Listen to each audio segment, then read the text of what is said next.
After the Assassin's Creed Shadows cinematic reveal, way more gameplay details have come to light that totally got me more excited. Of course, we have to wait and see how it all comes together and how the game will actually play, but they are adding things that could shake up the familiar open world gameplay quite a bit. Let's start with the world map. In the collector's edition image, we actually got a great look at it. So the game's map covers the central part of Japan, basically the provinces where Oda Nobunaga was the most active during this time. We also have another look at the collector's edition map where we see the Ami province highlighted with the giant lake. There are 9 distinct provinces in the game and we see 8 here. Setsu, Yamato, Shinano, Ki, Omi, Harima, Arima, and Iga. Iga is the province where Naue is from and where we likely start the game, and Arima is where that big battle that we saw took place. And we also saw, of course, Sakai in the trailer, which was a big port in Japan. Ubisoft notes that the overall map size is, by the way, similar to Assassin's Creed Origins, which is great. And remember, Origins had quite some empty desert spaces as well, where just not a lot was happening apart from some hallucinations. So I would argue that Shadows map has likely more density, as I think there will be less of these large empty spaces.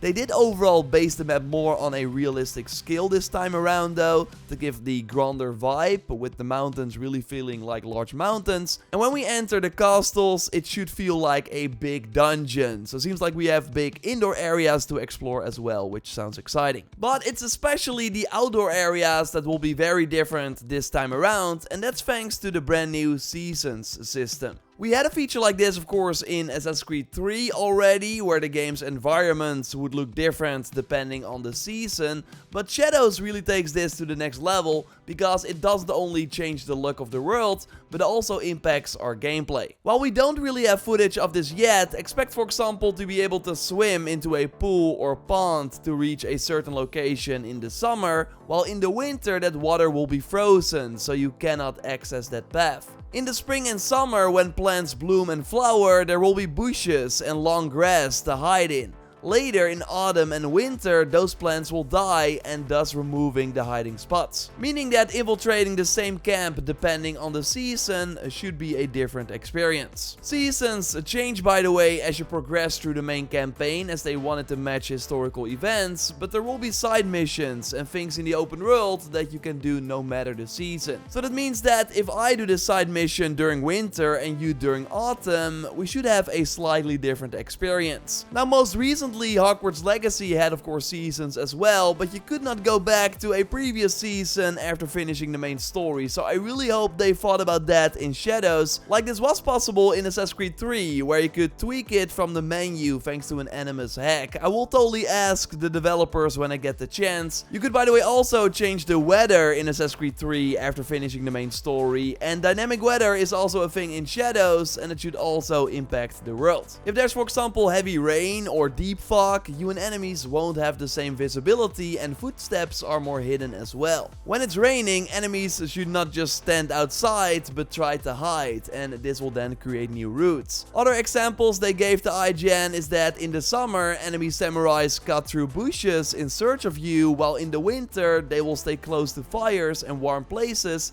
potentially opening up new colder paths for you to take. Again, we really have to see this in action to get a better idea, but it's at least something that I did not know I wanted, but that does make me excited for the potential and should make the familiar camp infiltrations feel fresh. Now, there are things that got me even more excited. Of course, if you like the video so far, leaving a like would really help me out, so thanks for that, and subscribe to not miss any Assassin's Creed Shadows videos. We namely also learned more about the combat. For one, while we did not see bows in the cinematic trailer or screenshots, it has been confirmed that Yasuke has access to a bow in the game. But more interesting is that he can also use an Arquebus rival as another long-range option. We did see that, of course, in the trailer. We also saw samurais use the Yari spear, which will also be available for Yasuke next to the Kanabo and the katana he, of course, also used. Now, katanas do seem to be a bit more important compared to other weapon types, as we should be able to craft our own from gathering components and personalize it.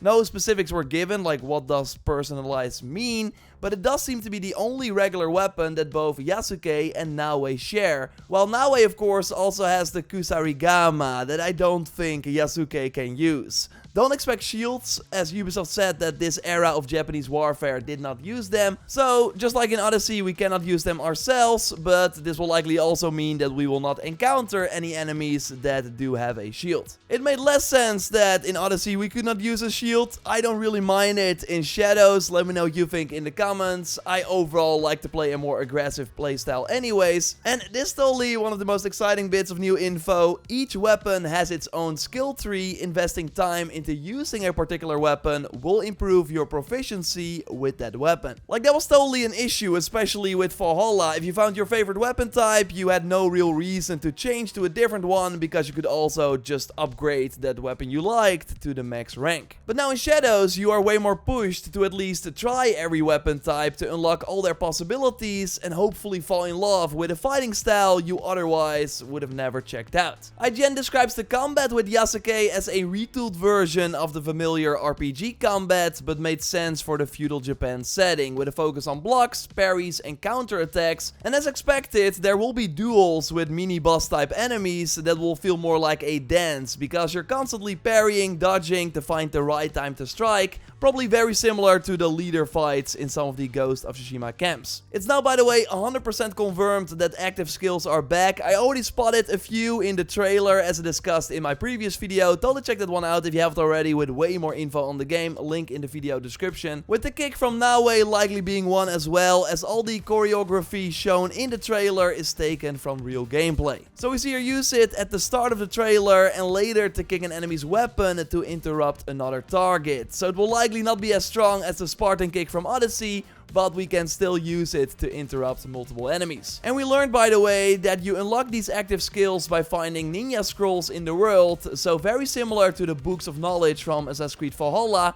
which I think is great news, because finding a brand new ability while exploring the world can be really rewarding. And we can't use a Raven anymore to spot these yellow dots from a distance, because yes, and I'm very happy with this, there's no bird drone in Assassin's Creed Shadows. You've probably heard me say this before, but I was already over it by the time we reached Mirage and rarely used it in that game. In exchange, the Eagle Vision returns once again in Shadows, so we can spot enemies through walls. I'm not sure if both characters are able to use it, or if it's exclusive to Naue. We'll of course keep you posted when I learn more. There are also changes to how viewpoints work, so we will still be climbing to the top of a large building or mountain, but then instead of immediately revealing all the icons in the environment, we will now have to search for them in the area ourselves. And this seems to be very similar to how it worked in Immortals, the previous game this development team actually made. Use Farsight at the top of a high vantage point and then press reveal when you get close to a certain activity or other thing in the open world. Now this does mean that the very iconic spinning drone shot is not in Assassin's Creed Shadows anymore, which will certainly be missed, but I'm always for change to make it all feel a bit more fresh. But yeah, they're basically trying to make exploration more interesting by not revealing too many icons, basically building on what Valhalla already tried,